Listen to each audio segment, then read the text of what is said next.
أعوذ بالله من الشيطان الرجيم.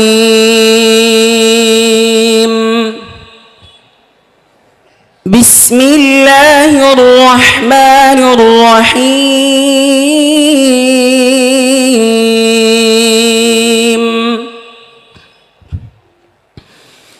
يا أيها النبي قل لمن في أيديكم من الأسرى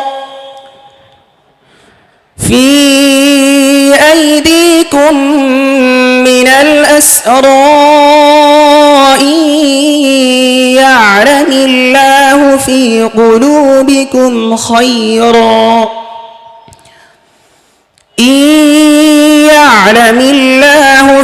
قلوبكم خيرا يؤتكم خيرا مما أخذ منكم ويغفر لكم والله غفور رحيم.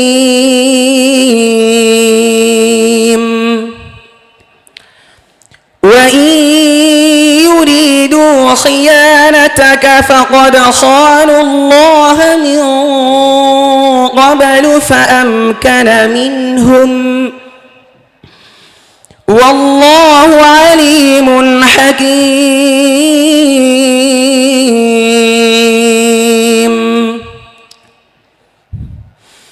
إن الذين آمنوا وهاجروا وجاهدوا بأموالهم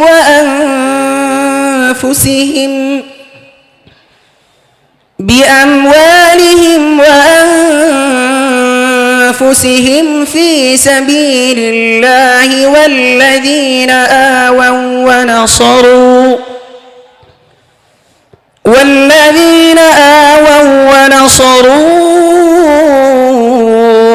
أولئك بعضهم أولياء بعض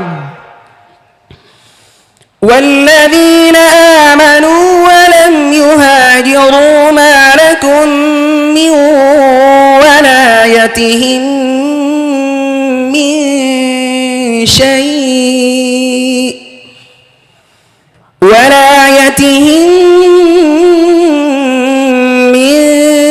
شيء حتى يهاجروا. وإن استنصروكم في الدين فعليكم النصر إلا على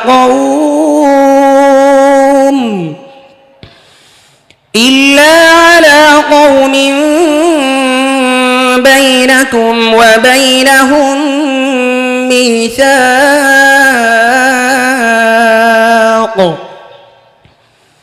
والله بما تعملون بصير.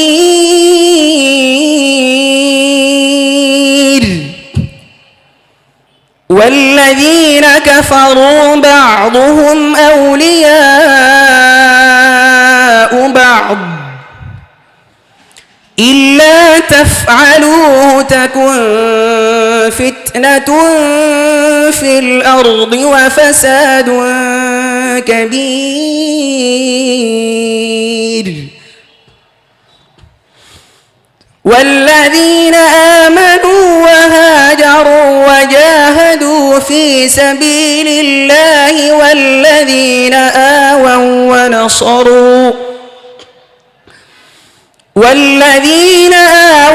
ونصروا أولئك هم المؤمنون حقا لهم مغفرة ورزق كريم.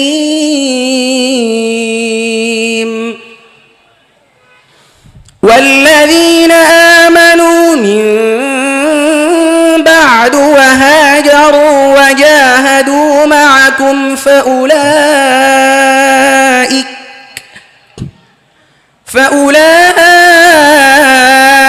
منكم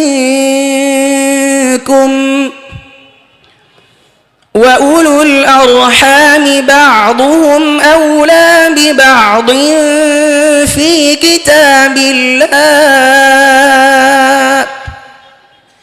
إن الله بكل شيء عليم. حسبك. صدق الله العظيم.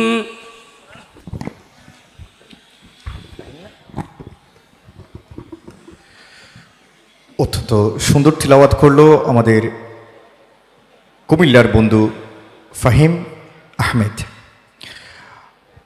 আমি সম্মানিত বিচারক শেখ সালাউদ্দিন ফয়সাল হাফিজুল্লাহকে আমাদের প্রতিযোগীর তিলাওয়াতের মূল্যায়ন উপস্থাপন করার জন্য অনুরোধ করছি। মাশাআল্লাহ, লা নাযীরা কালামাহু ওয়ালা মিথলা লাহ। আল্লাহ রাব্বুল আলামিনের কালামের কোনো দৃষ্টান্ত, কোনো এক্সাম্পল এই পৃথিবীর বুকে হতে পারে না। তার কালাম সবচেয়ে শ্রেষ্ঠ, সবচেয়ে দামি এবং সম্মানিত। এত সুন্দর ছন্দের মিল, এত সুন্দর বাক্যের গুচ্ছ, বাক্যের গঠন, সুবহানাল্লাহি ওয়া বিহামদিহি।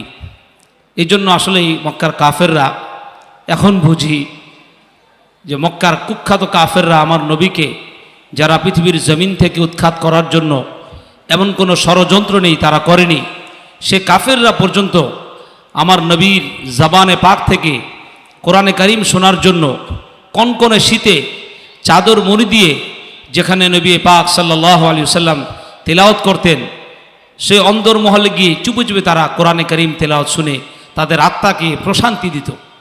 আসলে আল্লাহর কালাম এত মজা, এত ভালোবাসা এবং আবেগের, যেটা ভাষা দিয়ে প্রকাশ করা সম্ভব নয়। ফাহিম আহমেদ, তুমি যখন তেলাওয়াত করতেছিল আমাকে তেলাওয়াতের মধ্যে ভাসিয়ে দিয়েছিল আল্লাহর কালাম। এখানে যে তেলাওয়াতটা উনি করলেন, এর মধ্যে ঈমানের কথা বলা হয়েছে, হিজরতের কথা বলা হয়েছে, আল্লাহর পক্ষ থেকে মুসলমানদের লাহুম মাগফিরাতুন ওয়া রিজকুন কারীম, তার পক্ষ থেকে দয়া, সম্মানিত রিজিকের কথা বলা হয়েছে। আমি আজকের এই গাউসুল আজম মাইজ ভান্ডারীর দরবার থেকে যারা আমাদেরকে শুনছেন বা আমাদেরকে দেখছেন, তাদের সকলের প্রতি আমি উদাত্ত আহ্বান জানাবো, আমরা কোরআনকে নিয়ে গবেষণা করি, কোরআনকে বিশুদ্ধভাবে তেলাওয়াত করার জন্য সচেষ্ট হই এবং কোরআন অনুযায়ী আমাদের জীবনকে আলোকিত করার সর্বাত্মক প্রচেষ্টা চালিয়ে যাই। আমি সর্বশেষ ফাহিম আহমদের উজ্জ্বল ভবিষ্যৎ কামনা করি। গাউসুল আজম মাইজ ভান্ডারী হিফজুল কোরআনের যারা নীতি নির্ধারক রয়েছেন, দায়িত্বশীল রয়েছেন এবং সারা বাংলা যারা চড়িয়ে এই খুদে হাফেজদেরকে আমাদের সামনে উপস্থাপন করেছেন, তাদের উজ্জ্বল ভবিষ্যৎ কামনা করি এবং তাদের জন্য অন্তরের অন্তঃস্থল থেকে আল্লাহ রাব্বুল আলামিনের কাছে দোয়া করি, জাযাকুমুল্লাহু খায়রা ওয়া আহসানাল জাযা। আসসালামু আলাইকুম ওয়া রাহমাতুল্লাহি ওয়া বারাকাতুহু। শুভকামনা রইল আমাদের কুমিল্লার বন্ধু ফাহিমের জন্য। আল্লাহ তার তিলাওয়াতের মধ্যে আরো মাধুর্যতা দান করুক। গাউসুল আজম মাইজ ভান্ডারীর একটি কালাম ছিল, তাহাজ্জুদের নামাজ পড়ো, সালাতুত তাসবিহ নামাজ পড়িও, কোরআন শরীফ তেলাওয়াত করিও। সেই কোরআন শরীফের তেলাওয়াতকে বিশ্বময় ছড়িয়ে দেওয়ার জন্য গাউসুল আজম মাইজ ভান্ডারীর বর্তমান সাজ্জাদা নশীন আওলাদে রসুল, আওলাদে গাউসুল আজম মাইজ ভান্ডারী, रहनुमाए शरीयत तरीक़त अलहाज हज़रत मौलाना शाह सूफ़ी सैयद इमदादुल हक माइज भांडारी मद्दाजिल्लहुल आलियर অনবদ্য অবদান এই হিফজুল কোরআন প্রতিযোগিতা। এই প্রতিযোগিতা থেকে আপনাদের সবাইকে সাদর আমন্ত্রণ জানাচ্ছি।